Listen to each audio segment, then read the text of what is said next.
Good afternoon, everyone.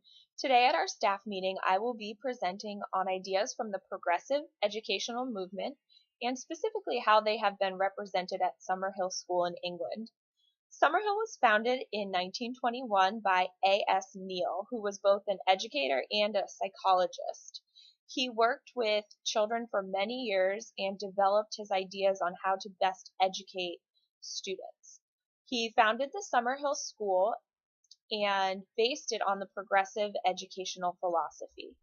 Some of the major points of progressivism are that students should be learning by doing, critical thinking and problem solving skills, along with collaboration between peers and adults, are also very important ideas to the progressivist movement. Democracy is also a very important idea within progressivism and the rights of children and students in developing a sense of democracy. Individualized education and specific goals to be addressed through their education is also very important in the progressivist movement, and also non-traditional use of assessments. For example, they would tend to favor more portfolio and work sample based as opposed to a traditional paper pencil task for assessing a student's progress. So specifically at Summerhill School, it's a very unique residential boarding school for students ages 5 through 18, although many students leave between the ages of 16 and 18.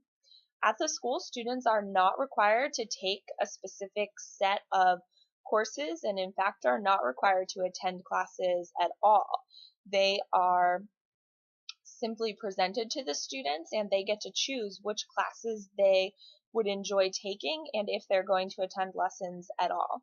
A majority of the students do attend lessons, and new students, according to Neal, generally adjust in about 3 months' time and begin attending lessons by their own volition.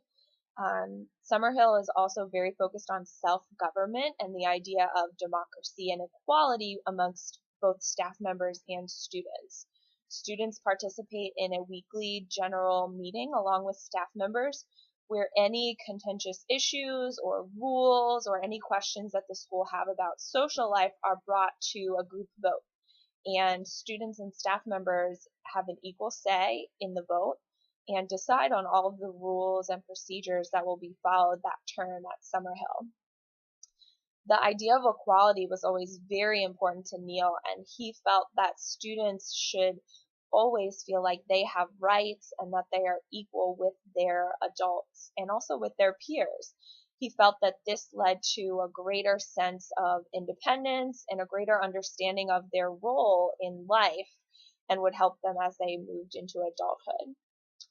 The major goal of Summerhill School and of Neal was to allow students to be happy and comfortable and confident in themselves and to select what they wish to learn about as opposed to what an adult believed they should be learning. He felt that this led to greater content understanding and knowledge of the student because they were interested in the area and they wanted to learn as opposed to being told to learn.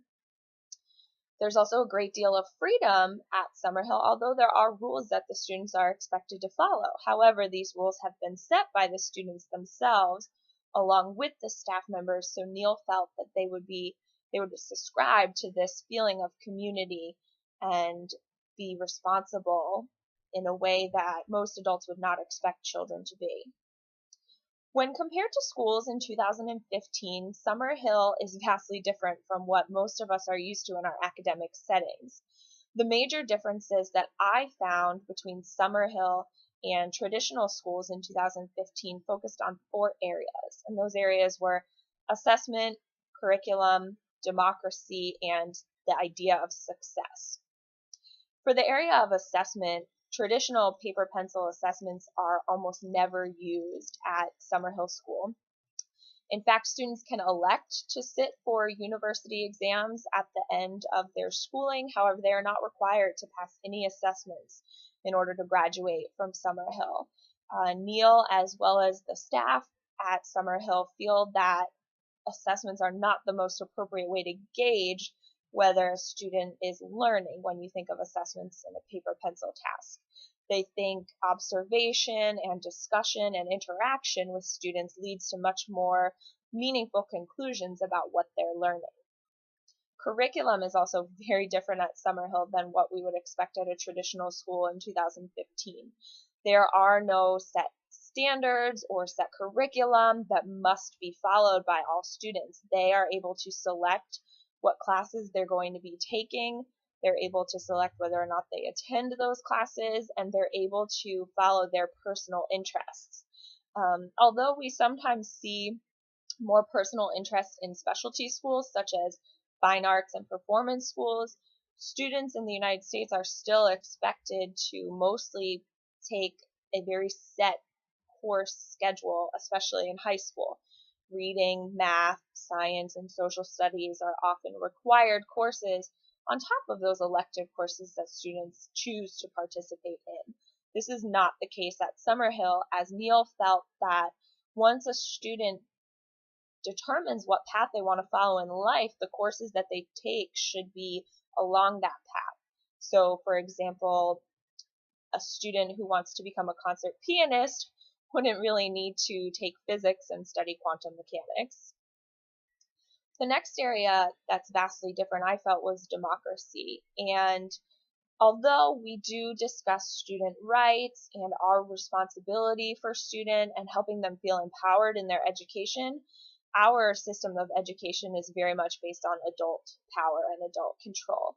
Whereas at Summerhill, everybody is equal and everything is done through democracy and vote and self-governance, where students and adults have equal say in every aspect of social and also academic life.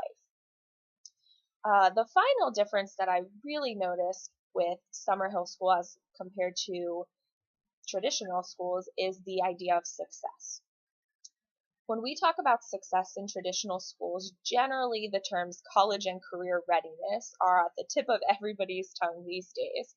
And the goal and the measure of success for us is, are our students able to enter into a career or enter into college when they're completed with high school? Not just entering into a job, but a specific career that involves training and education. This was not Neil's idea of success for his students and still continues to not be the philosophy that Summerhill is based upon. Their idea of success is happiness. Neil stated that he would rather have a happy street cleaner than a neurotic scholar. And that really, to me, pointed out the major difference between our current idea of success in education and the philosophy of Summerhill. They just want their students to be happy and independent and content with their lives and where they are able to perform. Not that academics isn't a success to them, but it's not the most important way to prove that a child has had a successful education. So overall, there are some vastly large differences between Summerhill and our traditional systems of education, but I think that some of the ideas that Neil pointed out, are really important for our students. We do need to develop their independence and their sense of creativity and their ability to understand the world around them and their role in it. And also to let them be kids and to let them have fun and let them play and let them enjoy their lives. I think we put a lot of pressure on our students starting at a very young age, and that can be very detrimental to them as they grow older. So I hope you've enjoyed my presentation today on A.S. Neil's Summerhill School and the progressive education movement. Thank you.